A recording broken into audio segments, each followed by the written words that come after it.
बता दें, महाराष्ट्र की सत्ता गंवाने के बाद राज्य में विपक्ष की भूमिका में आ गए उद्धव ठाकरे ने शिंदे सरकार की आलोचना की है।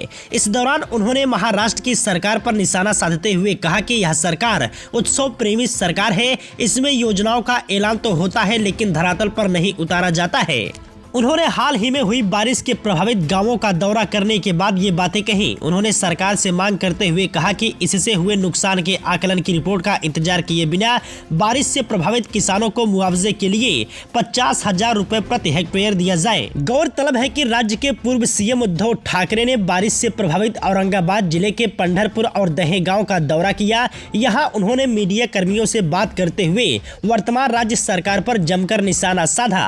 उन्होंने कहा कि एकनाथ शिंदे सरकार में घोषणाओं की बाढ़ आ गई है, लेकिन उन्हें कार्य करने के लिए सूखा पड़ा हुआ है। मौजूदा सरकार को यह देखना पसंद नहीं है कि लोग खुश और संतुष्ट हैं या फिर नहीं। इस दौरान ठाकरे ने राष्ट्रीय आपदा प्रतिक्रिया कोष द्वारा निर्धारित राहत मानदंडों पर सवाल उठाते हुए कहा कि राज्य सरकार को इन मानदंडों को बदलने की कोशिश करनी चाहिए, क्योंकि ये पुराने हो चुके हैं। उन्होंने यह भी कहा कि राज्य सरकार को फसल बीमा के बीड पैटर्न, जिसे 80-110 फार्मूला भी कहा जाता है, उसके तहत कार्यान्वयन पर केंद्र के साथ अनुवर्ती कार्रवाई करनी चाहिए।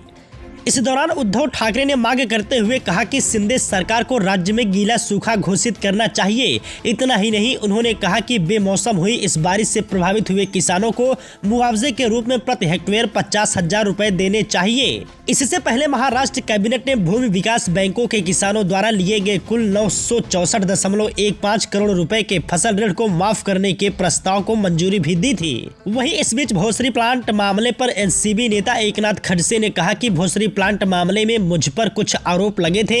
एसीबी इसकी जांच कर रही थी, जिस पर 2018 में एसीबी ने मामला तथ्यहीन कहा था। अब इसकी फिर से जांच की मांग की गई है। एसीबी पहले ही पुणे जिला सत्र न्यायालय में एक रिपोर्ट प्रस्तुत कर चुका है कि मामले में कोई सच्चाई नहीं है। वहीं एकनाथ खड़से ने कहा कि एसीबी ने जांच के बाद इसकी रिपोर्ट कोर्ट में पेश की थी और कहा था कि इसे बंद करना चाहिए। अब 4 साल बीत चुके हैं और वापस हेमंत गावड़े ने फिर से जांच कराने का आग्रह किया है।